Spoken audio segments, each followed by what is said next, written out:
کہ بھرپور طریقے سے جو معاشرے میں جو ڈپرائیو ہوا ہوا ہے خاص طور پر معاشرہ، اس میں بہتری لانے کی کوشش کریں. چونکہ میرا بیک گراؤنڈ خود جس پروفیشنل بیک گراؤنڈ سے تعلق تھا تو اس میں ہمارا آپٹمسٹک مائنڈ سیٹ تھا.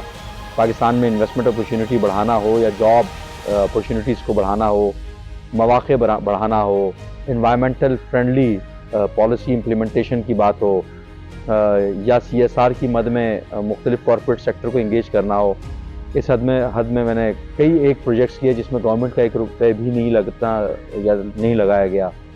انہی دنوں میں نے کانسلیٹس کو بھی انگیج کیا، مختلف یونیورسٹیز کو بھی مختلف پروجیکٹس میں، خاص طور پہ انوائرمنٹ سے ریلیٹڈ پروجیکٹس میں یا آلٹرنیٹ انرجی کے پروجیکٹس میں انگیج کیا میں نے. یہ تمام چیزیں ساتھ ساتھ جاری رہیں. پھر دوبارہ مجھ کو 2013 کے الیکشنز میں MQM کی جانب سے نامنیٹ کیا گیا، اور پھر 2013 میں پھر میں نے ارلی ریٹائرمنٹ لے لیا اپنی جاب سے. حالانکہ میں ساتھ میں تھوڑا بہت میرا بزنس بھی تھا، کچھ فیملی ایگریکلچرل لینڈز بھی کافی عرصے سے ہیں، معمولی نوعیت کی فارمنگ بھی کرتے رہے ہیں ہم. اور پھر اس کے بعد جب 2013 میں دوبارہ الیکٹ ہوا تو ودن فیو منتھس مجھ کو ڈپٹی پارلیمانی لیڈر بنا دیا گیا قومی اسمبلی میں، اور ذمہ داریاں بھی بڑھ گئیں. حالانکہ اس وقت حالات اتنے ناساز تھے، غیر مطمئن تھے، بہت ساری ایٹراسٹیز جاری تھیں، لیکن ہم مستعد رہے بہت ساری چیزوں میں. پھر انہی دوران مجھ کو کہا گیا کہ آپ کو نامنیٹ کیا جا رہا ہے کراچی کے بلدیات کے لیے اور ممکنہ طور پہ میئر کے لیے. اور میں نے کہا کہ جناب میری سیٹ تو ہے نہیں، یہ آپ MQM کے توسط سے دی گئی تھی، نہ تو میں الیکٹیبل ہوں. میں آپٹ کروں گا، میں پریفیئر کروں گا not to contest for the بلدیات، کیونکہ پارٹی لیڈرشپ نے تو مائنڈ سیٹ دیکھا تھا. آج تک نہ میرا کوئی رشتہ دار، نہ کوئی جان پہچان کا کبھی کسی بلدیاتی ادارے میں نہیں رہا، نہ آج ہے، نہ پوزیشن کی وجہ سے میں نے کسی کو مرا دی. بے فیض رہا میں تھرو آؤٹ، دوستوں کے لیے اور ریلیٹیوز کے لیے. تو میں نے کہا کہ بھیا اٹس اپ ٹو یو، لیکن بہرحال مجھ کو بلدیات دی گئی، اور district central which is the largest district of Pakistan in terms of its UCs, وہ اس کا چیئرمین بنایا گیا. اس وقت پولیٹیکل بہت حالات خراب ہو چکے تھے، لندن سے علیحدگی اختیار کر لی تھی لوکل قیادت نے. اس کے علاوہ انٹرنل خلفشار بھی پیدا ہو چکا تھا، PIB، Bahadurabad, PSP factors emerge ہو کر آ چکے تھے. MQM وہ پولیٹیکل پارٹی ہے which is being conceived by a very refined segment of a society.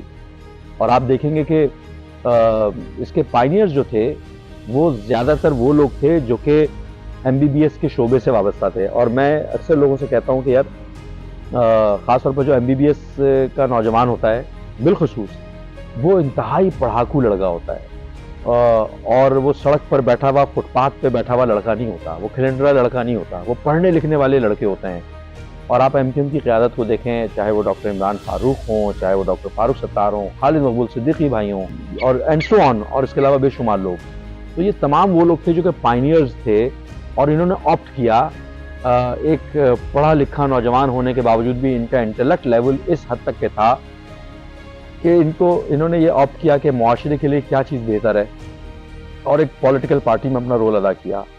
Unfortunate تھا کہ پولیٹیکل وکٹمائزیشن کے کلچر کی وجہ سے اس طرح کی ریفائنڈ سیگمنٹ کو شروع میں MQM سے بدظن کیا گیا، متنفر کیا گیا، ڈرایا گیا، دھمکایا گیا.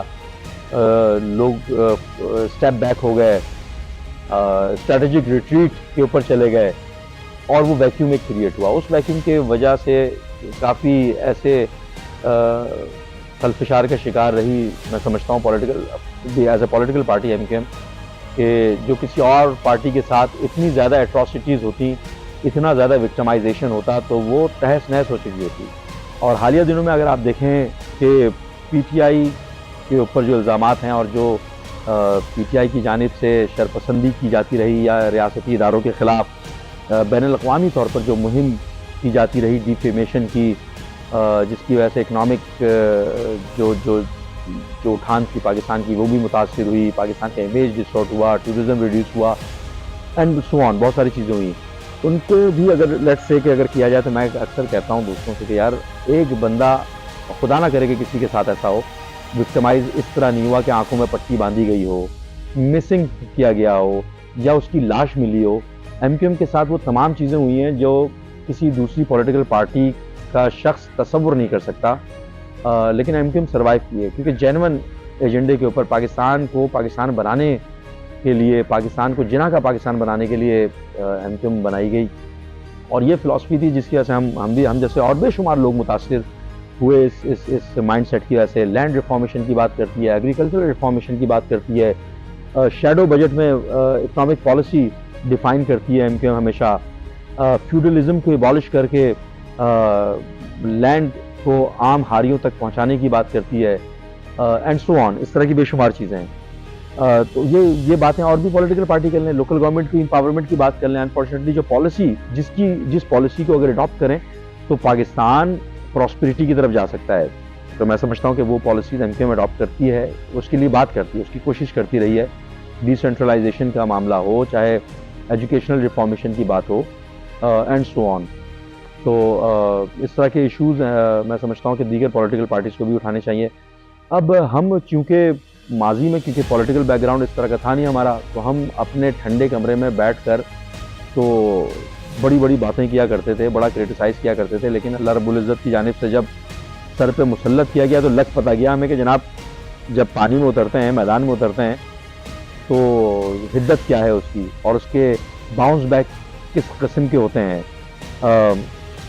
بلدیات کو لینے کے بعد جس کا خدشہ تھا میں نے وہ اس کا اظہار جس کا کیا تھا, کیونکہ میرا بیک گراؤنڈ جس طرح رہا ہے کہ فار ایسٹرن ایمبیسی کے ساتھ منسلک رہا, تو 8 بجے کا مطلب ہے صبح 8 بجے, اور ٹائم پنکچولیٹی, اور لمبے لمبے پھرے نہیں بلکہ اسٹیٹسٹیکل شماریاتی انالیسز. انفارچونیٹلی کیونکہ سرکاری محکموں کا مائنڈ سیٹ پورے پاکستان میں ایسا نہیں ہے, تو ایسا ہی ہوا. انفارچونیٹلی مجھ کو 2,500-3 ہزار لوگوں کی تنخواہیں بند کرنی پڑیں, سسٹم کو سیدھا کرنے میں لگ گئے.